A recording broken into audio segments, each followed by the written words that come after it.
Continuación del Santo Evangelio según San Mateo. En aquel tiempo, mientras hablaba Jesús a las turbas, llegóse a él un príncipe y le adoró diciendo: Señor, acaba ahora de morir mi hija, pero ven, pon tu mano sobre ella y vivirá. Levantóse Jesús y le fue siguiendo acompañado de sus discípulos. Al mismo tiempo, una mujer que padecía 12 años flujo de sangre, llegándose por detrás, tocó la orla de su vestido, porque se decía: si logro tocar tan solo su vestido, quedaré sana. Volviéndose Jesús y mirándola dijo: ten confianza, hija, tu fe te ha salvado. Y quedó sana la mujer desde aquella hora. Cuando llegó Jesús a la casa de aquel príncipe y vio los tañedores de flautas y la multitud alborotada, dijo: retiraos, pues la muchacha no está muerta, sino que duerme. Y se burlaban de él. Expulsada la turba, entró Jesús y tomó a la joven por la mano, levantándose ésta al instante, y divulgóse el suceso por todo aquel país. Y el Verbo se hizo carne y habitó entre nosotros. En el nombre del Padre, del Hijo y del Espíritu Santo. Amén. Queridos fieles, quería meditar con ustedes, siguiendo en esto un libro de nuestro venerado fundador, Marcel Lefebvre, libro que se titula El misterio de nuestro Señor Jesucristo. Quería meditar el prólogo al Evangelio de San Juan, en lugar de tomar el texto del Evangelio que cambia cada misa, que es la misa propia de hoy, tomar el texto del último Evangelio que el sacerdote reza al final de la misa, por eso se llama último Evangelio. Y quizás se llame último, porque con esa página sola del Evangelio, pues alcanza para destruir y para aplastar todos los errores modernos. En especial, pues, todas estas cosas que estamos escuchando en el Sínodo de Amazonía, o que se han escuchado hace varios años, la reunión de Asís, especialmente el ecumenismo. ¿Qué dice el ecumenismo? Pues básicamente que los musulmanes, los protestantes, los judíos, los indios de Amazonía, adoramos todos al mismo Dios, pero con una diferencia, claro, dicen, que la Iglesia Católica conoce mejor, más profundamente a ese Dios, y las demás religiones pues lo conocen cada una según su medida. Los musulmanes, por ejemplo, Alá, porque le dicen Alá, así es como le dicen a Dios, conocen que es un Dios único, aunque hay un montón de cosas que desconocen. O los budistas conocen que es un ser trascendente y se dedican a meditar en él, aunque desconocen muchas cosas. Los protestantes, hijos de Lutero, pues, conocen mucho más, ya conocen la Escritura, conocen que es un Dios Trinidad, conocen pues muchas cosas, aunque se olvidan de otras, ¿no es cierto? De la virginidad de la Santísima Virgen, de la Inmaculada Concepción, de la necesidad del magisterio, etc. Pero bueno, conocen bastante. La perfección la tiene la Iglesia Católica, pero los demás conocen. Y los indios de la Amazonía, pues, conocen de Dios, ven esa partecita pequeña, pero no menos importante, de la fecundidad de Dios. Y le ponen nombre de mujer, entonces le dicen Pachamama, pero es el mismo Dios. Todos adoramos al mismo Dios. Algunos conocen y otros no conocen. O conocen menos. ¿Es cierto eso realmente? Pues, ¿qué nos dice San Juan en su Evangelio? Al principio era el Verbo, y el Verbo estaba en Dios, y el Verbo era Dios. Bueno, padre, ¿qué tiene que ver esto con el ecumenismo? Bueno, tranquilos. El Hijo único de Dios, que ese es el Verbo. El Verbo eterno, que es Dios. Es el único Dios, con el Padre y el Espíritu Santo. La Trinidad. Se habla de Trinidad porque es una unidad en tres. Pero es un solo Dios. El Verbo es Dios, único Dios. El Padre es Dios, único Dios. El Espíritu Santo es Dios, único Dios. No son tres dioses, sino un único Dios. con tres personas distintas. Por eso Cristo pudo decir, el Padre y yo somos una misma cosa. Y podría haber dicho, el Espíritu Santo y yo somos una misma cosa. O el Padre y el Espíritu Santo somos una misma cosa. Sí, porque somos un único Dios. Y este verbo que al principio estaba en Dios, que era Dios, pues San Juan nos dice, en ese prólogo, que es la primera página de su Evangelio, nos dice, y el verbo se hizo carne. Y no solo se hizo carne, sino que habitó entre nosotros. Pucha, que si esa no es la noticia más importante de toda la historia de la humanidad, ¿qué es importante? Estamos tan acostumbrados a escuchar, el verbo se hizo carne y habitó entre nosotros, que no nos damos cuenta de la importancia. Si no lo supiéramos y nos vinieran y nos dijeran, pucha, Dios se hizo hombre y habitó entre nosotros. ¿Cuándo? ¿Cómo? ¿Por qué no me enteré? Sí.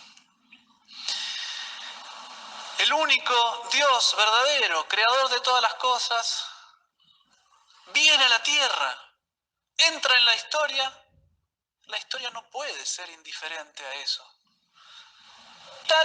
Tal importancia tiene ese acontecimiento, se dice que Dios miró la historia buscando la parte más importante, y la parte más importante cuando la encontró, la marcó con una cruz.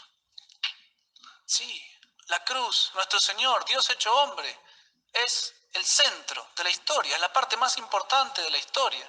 Tal es así que la divide en dos, antes de Cristo y después de Cristo. Y eso no son solo palabras, es la verdad, la realidad. Y agrega San Juan otra división que produce, no solo de la historia antes y después. Dice San Juan, y vino a los suyos, y los suyos no lo recibieron.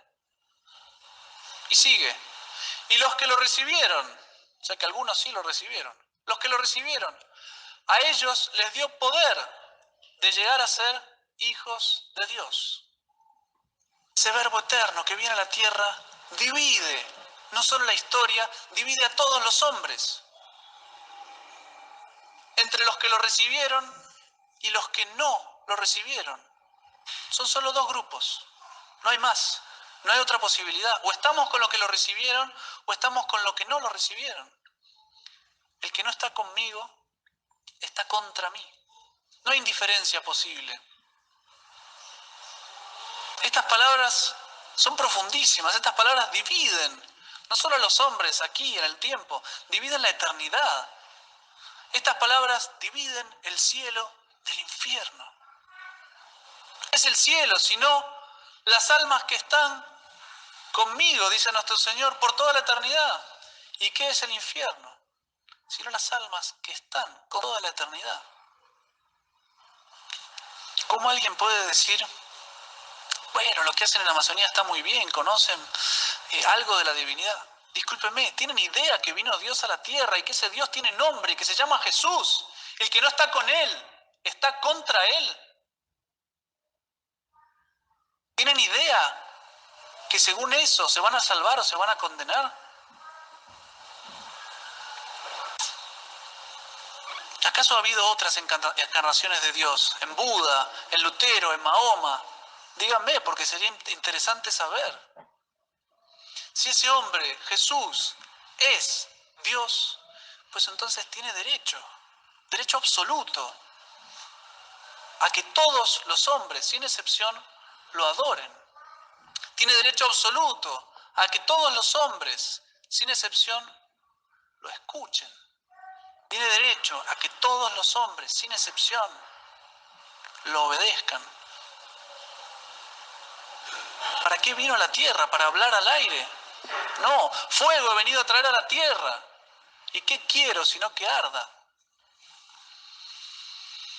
Y sigue diciendo San Juan,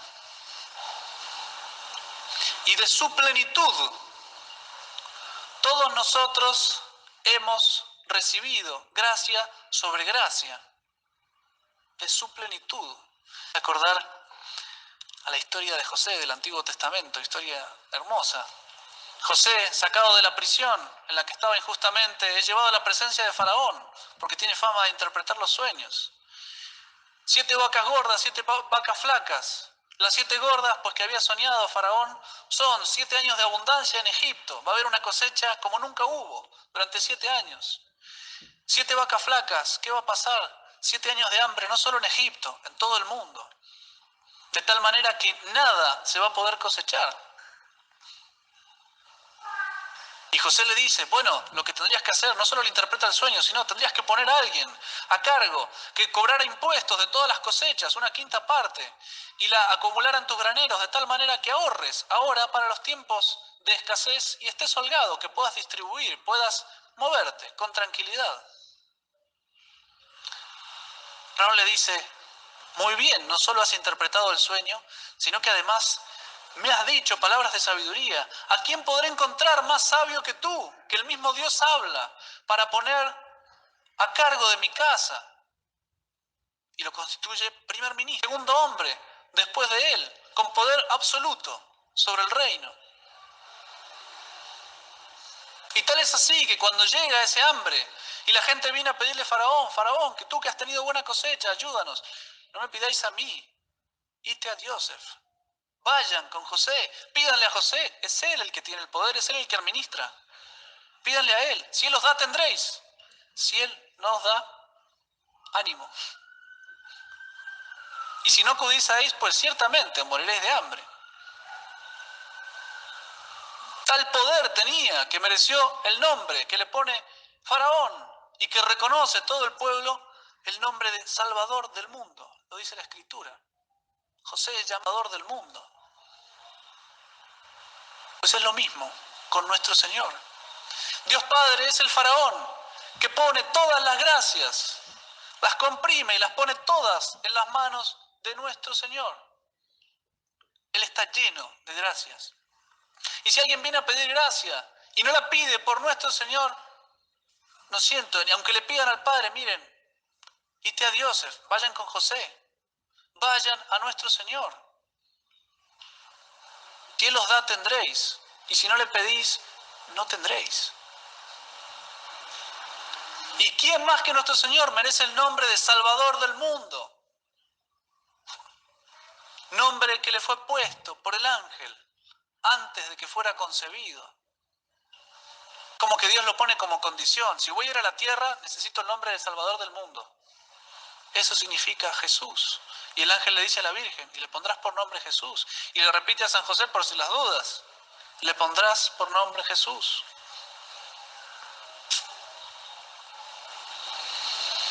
Todo el plan de Dios de alimentar al mundo, digamos así, de salvar a las almas, pues es salvar a las almas por medio exclusivo de nuestro Señor Jesucristo.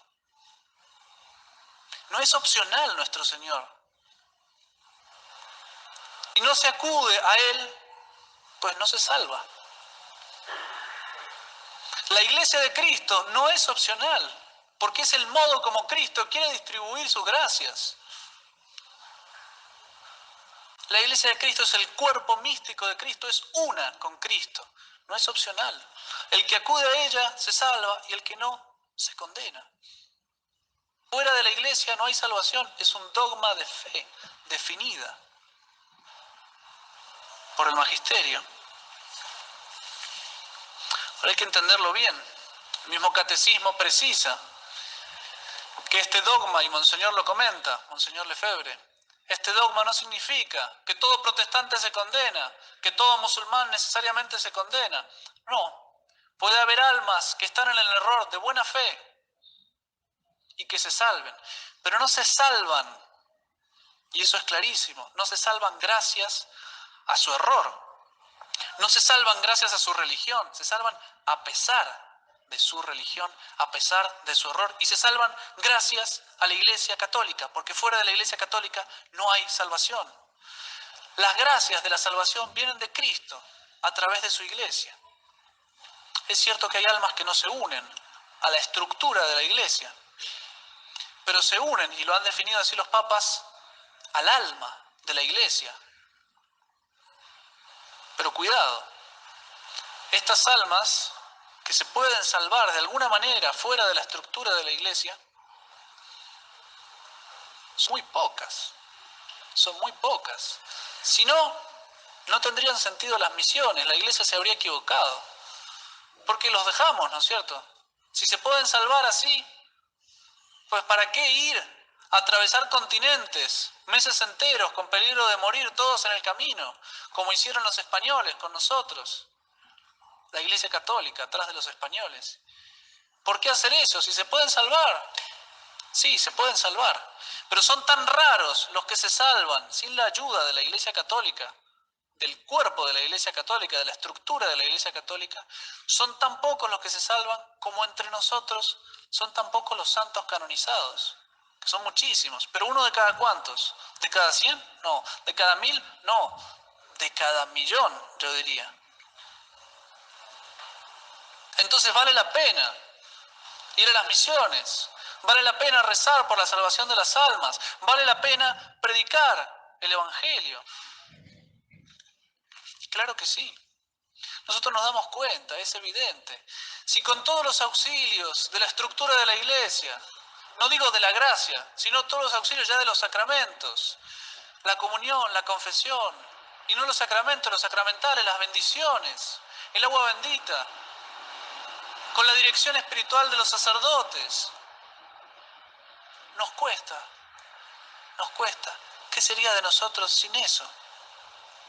Sí, se entiende que sea dificilísimo salvarse fuera de la Iglesia Católica, fuera de la estructura. Fuera de la Iglesia no hay salvación, porque todos los que se salvan gracias a las oraciones o los sacrificios de la Iglesia. Si escuchamos decir, queridos fieles, y con esto termino, como dijo desgraciadamente más de una ocasión el Papa Francisco, el proselitismo es un pecado contra el ecumenismo, el sacrosanto ecumenismo. ¿Qué significa el proselitismo? Significa hacer prosélitos, hacer discípulos. En definitiva, significa convertir a las almas. Convertir a las almas es un pecado contra el ecumenismo. Santidad, ¿qué está diciendo? ¿Qué está diciendo? Hay que dejar a las almas en las tinieblas del error, en las sombras de la muerte. Hay que dejar a las almas como pasto del diablo. Eso me está diciendo. Porque si no, cometo un pecado contra el ecumenismo. Discúlpeme, pero prefiero pecar contra el ecumenismo que pecar contra Cristo. Evidentemente, el ecumenismo no es de Cristo.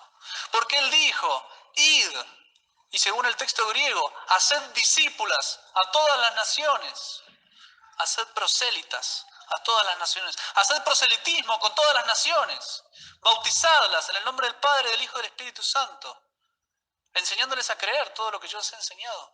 Y el que crea y se bautizare, se salvará, y el que no, se condenará. No hay vuelta. Nuestro Señor es clarísimo en su Evangelio. No sé de dónde sacaron el famoso ecumenismo, pero es mentira, es anti-evangélico. Y ha sido condenado ya históricamente por la Iglesia, en su magisterio infalible. No una, sino repetidas veces. Renovemos, queridos hermanos, nuestra intención de rezar por el Papa, que lo necesita muchísimo. Renovemos nuestra intención de salvar las almas, que eso vino la Virgen a Fátima. En 1917 dijo que multitud de almas no hay quien rece y haga penitencia por ellas. ¿Qué diríamos hoy? En que se predica que no hay que rezar y no hay que hacer penitencia. Y no solo eso, sino que se predica que no hay que predicar. No hay que convertirlas. ¿Quién va a rezar? ¿Quién va a hacer penitencia? Pues la responsabilidad para nosotros es grande, es grandísima, es inmensa, es abrumadora. ¿Cómo cumplir con ese deber, con ese pedido de la Virgen? Pues la Virgen, como buena hija de Dios, nunca pide nada que no se pueda hacer. Y siempre que manda a hacer algo, da los medios para hacerlo. Si nos dijera, vaya a hacer un pozo, nos daría la pala para hacerlo. Si nos dijera, construya un edificio, pues nos daría ladrillo, cemento, etc. ¿Qué hizo la Virgen cuando nos dijo, hay que salvar a todas las almas? ¿Qué hizo? Nos dio el Santísimo Rosario. Todas las apariciones de Fátima, la Virgen dice, rezad el rosario todos los días. ¿Padre, es un pecado no rezar el rosario? No, no es un pecado, no es obligatorio bajo pecado. Gratitud muy grande con la Virgen. Viendo que ella llora por la pérdida de sus hijos, no ayudarla. Y dice Sor Lucía, una de las videntes de Fátima, dijo, la Virgen dio en estos tiempos una eficacia especial, especialísima, extraordinaria al rezo del Santísimo Rosario, de tal manera que no hay gracia ni necesidad que no se pueda alcanzar, resolver por el rezo del Rosario. Diga el Rosario, en otras palabras, la omnipotencia de Dios. Y si el mundo está como está, es culpa nuestra, que no rezamos como deberíamos rezar el Rosario. El Rosario es un arma muy poderosa, un arma de 2 filos, pero el filo se embota con la costumbre, se pierde. Hay que volver a afilar nuestro rezo del Rosario. Hay que aprender, la Virgen insistió muchísimo en la meditación de los misterios del Rosario, cuando uno reza. No es simplemente repetir como un loro las Ave Marías, hay que meditar, hay que hacer el esfuerzo por meditar. Y para ayudarse a meditar, pues busquen libros que hablen de los misterios del Rosario. Ayúdense, que no pierda el filo por la costumbre, por las distracciones. A rezar entonces por la salvación de las almas con el Rosario en especial. Ave María Purísima,